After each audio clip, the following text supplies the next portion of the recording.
दर्शकबिन यतिखेर म इलाम बजारको छेउमा इलाम नगरपालिका वडा नम्बर 7 स्थित यो इलाम चिया बगानको छेउमा अझै भनौँ यतामाथि चाहिँ ट्रायंगल नजिकै यहाँनिर च्याब्रुङ प्रशिक्षण भइराखेको छ।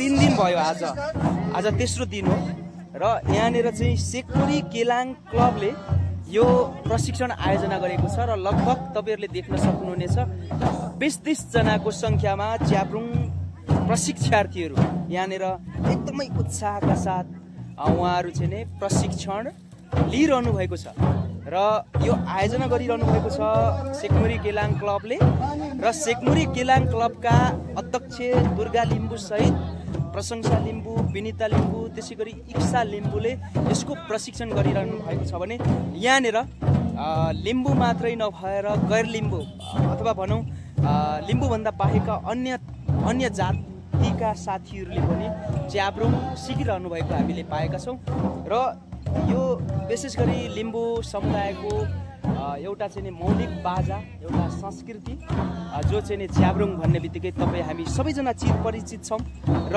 अझै भनौँ लिम्बू समुदायको एउटा प्रसिद्ध अहिले त नेपालमा मात्रै होइन यसको प्रसिद्धीकरणलाई हेर्ने हो भने यो वर्ल्डमै चाहिँ प्रसिद्ध भइराखेको अवस्था छ। किनभने लिम्बू दाजुभाइहरू त्यसै गरी नेपाली दाजुभाइहरू देश विदेशमा बसिरहनु भएको कारणले गर्दा पनि यो अहिलेको ग्लोबलाइजेसनलाई हेर्ने हो भने एकदमै राम्रो देखिन्छ। च्याब्रुङको पनि त्यसरी नै विकास भइराखेको देखिन्छ र पछिल्लो समय युवा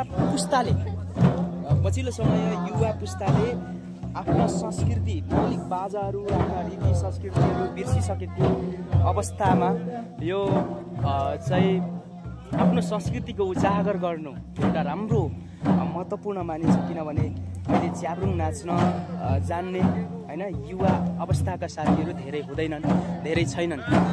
त्यसलाई मध्यनजर गरेर सेकमुरी केलाङ क्लबले यो केलाङ प्रशिक्षण आयोजना गरिराखेको छ।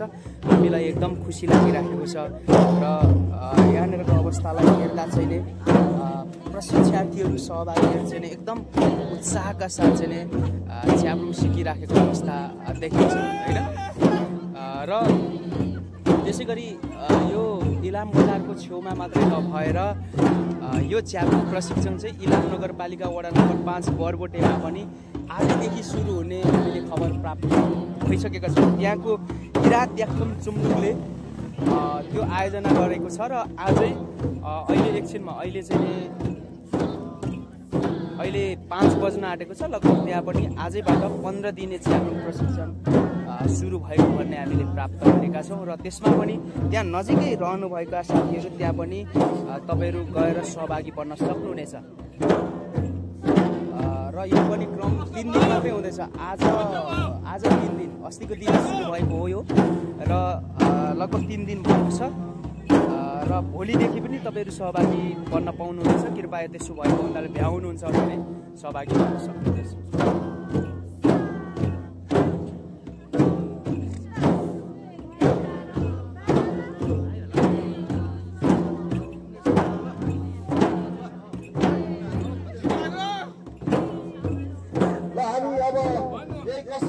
थोरै अगाडि बढाउन चाहँदैछौँ। तपाईँहरूले घुम्ने ट्रनसम्म हेर्नु ल, 16 देखि माथि अब घुम्ने 2-3 स्टेप अगाडि जान्छौँ है हामी भनिरहनु भएको छ। ल हेर्नु ल, पहिला हामी अहिले कसरक्पा सिकाइरहनु भएको छ र कसरक्पाको पनि स्टेप बाई स्टेप अहिले उहाँहरूले सबैभन्दा जेनरल लेभल, सबैभन्दा आधार लेभल सिकिसक्नु भएको छ भने अब यस पछाडि अलिकति त्यसलाई कसरक्पालाई घुमेर नाच्ने सम्मको तयारी गर्ने भनेको छ। अब हेरौँ त्यो स्टेपलाई पनि हामी हेर्नेछौँ। कृपया यो भिडियोलाई अन्तिम समयसम्म हेर्नु होला। यो एकदमै अर्ग्यानिक भिडियो हो। यो तपाईहरु हेर्न सक्नुहुनेछ। यहाँ उत्साह उमङ्ग धेरै छ। मैले अघि नेर यहाँनिर संख्या भन्दा 20-30 जना मात्रै भनेको थिए, तर संख्या त्यति मात्रै नभएर ठ्याक्कै त्यसको अझै डबल लगभग 50-60 अराउन्डमा यहाँनिर प्रशिक्षार्थीहरू हुनुहुँदो रहेछ। मैले अहिले एकदमै गने हैन, अहिले मैले गन्दाखेरि चाहिँ यहाँनिर 60 जना वरिपरिमा प्रशिक्षार्थीहरूले चाहिँ सिकिरहनु भएको छ। समय 1 घण्टा रहेको छ र 1 घण्टामा चाहिँ खासै एक दिनमा केही पनि सिक्न नपाउने रहेछ। अहिले जस्तै सहभागीहरू आउँदै गर्नुभएको टाइम पनि सकेर अब लगभग सक्नु आँटेको रहेछ। लगभग 4 बजीदेखि 5 बजीसम्म भनेको 1 घण्टा हो। अब कोही अलिकति 4:15 मा आइपुग्नुहुन्छ, कोही चाहिँ तपाईँको अलिकति ढिलो मात्र पनि आइपुग्नुहुन्छ होइन। त्यसो भएको हुनाले एउटा स्टेप मात्रै एक दिनमा सिक्नु हुने रहेछ। त्यसो भएको हुनाले अब हाम्रो लगभग यो सकिन आँटेको छ। घुम्नेसम्म हामी सिकाउँछ अझ अलिकति स्टेप गरेको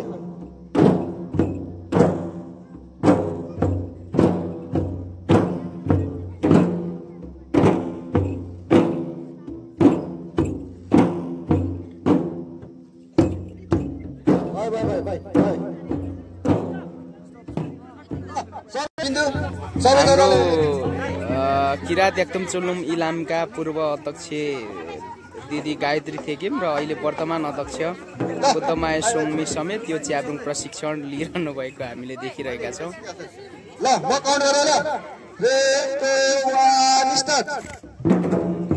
त्यसै गरी हाम्रो जिल्ला खेलकुद विकास समिति इलामका सदस्य सुनिल लिङ्गम समेत उहाँले पनि यहाँनिर सिकिरहनु भएको छ। अब चाहिँ म नबोली तपाईँहरूलाई यो अन्तिम स्टेप आजको लागि अन्तिम स्टेप सिकाउँदै हुन्छ, म त्यो देखाउँदैछु तपाईँहरूलाई।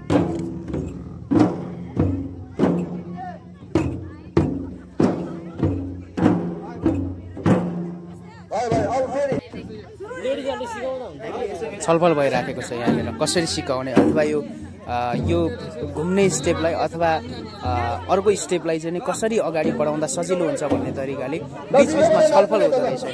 त्यो छलफल भइराखेको छ। ल अब घुम्ने भन्नुभएको छ कस्तो रहेछ म देखाउन चाहन्छु तपाईँहरूलाई यतिखेर।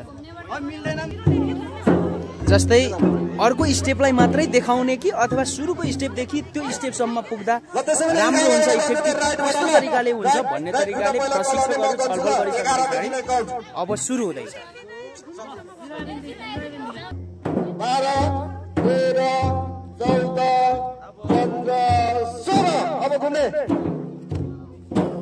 अब फेरि फर्किने च्याब्रुङको टोलसँगै स्टप भयो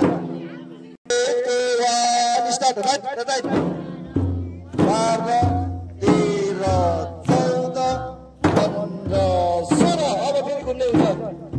18, 19, 20,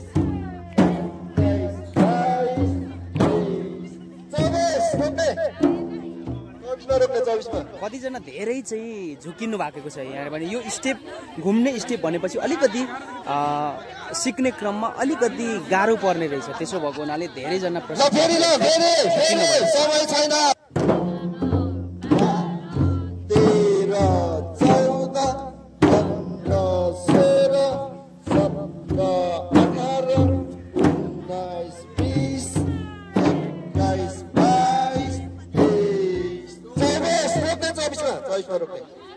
भयो घुम्ने आयो। फेरि 11 बाट सबैजना पोजिसनमा। यो कसरतमा 3 दिनै जोडिरहेको छ। अब धेरै छ अब स्टेप। यो आदि पनि भएको छैन कसरतमा आदि यो बेसिक नि फेरि यो जाने भने अरू नाच सबै आउँछ। 11 बाट सबैजना पोजिसनमा। बिन्दु एकछिन अल्लाह नआउनु भयो समय छैन। 1 राइट 2 16, 17, 18, 19, 20, 21, 22 स्टप। यो घुम्ने स्टेप चाहिँ नि अलिकति गाह्रो हुने रहेछ सुरुमा। त्यसै भएको हुनाले यो रिपिट गरिरहनु पर्छ। 2-4 चोटि रिपिट गर्नु। आज सम्भवतः यो रिपिटेसन गरेर यसलाई सकाएर अगाडि बढ्ने रहेछ भन्ने मैले बुझेको छु। घुम्ने पनि सबै सिक्ने स्टेप गरेको छ है। ल एकचोटि 11 बाट नाच्ने सबैजना पोजिसनमा। ल 3, 2, 1 स्टार्ट राइट।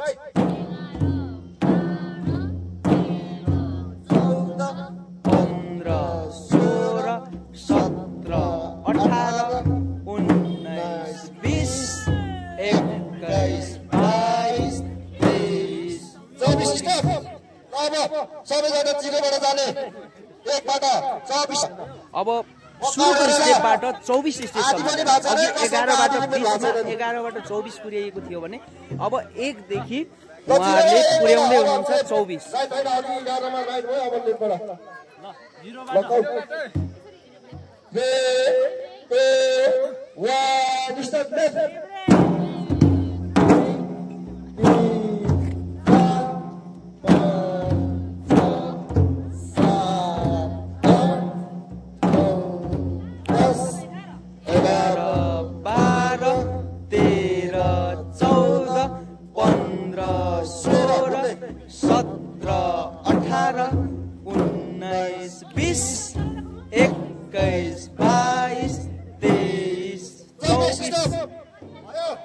यो ठ्याक्कै कस्तो रहेछ भने 16 मा चाहिँ नि घुम्नु पर्दो रहेछ हैन यो ठ्याक्कै कसरतमा नाच्ने क्रममा चाहिँ 1 2 3 4 भन्दै गएपछि 16 स्टेप अब आज अन्तिम चरण भएकोले प्रशिक्षकज्यूले छिटो भनिरहनु भएको छ म भोलिको पनि भिडियो तपाईहरुले देखाउने छु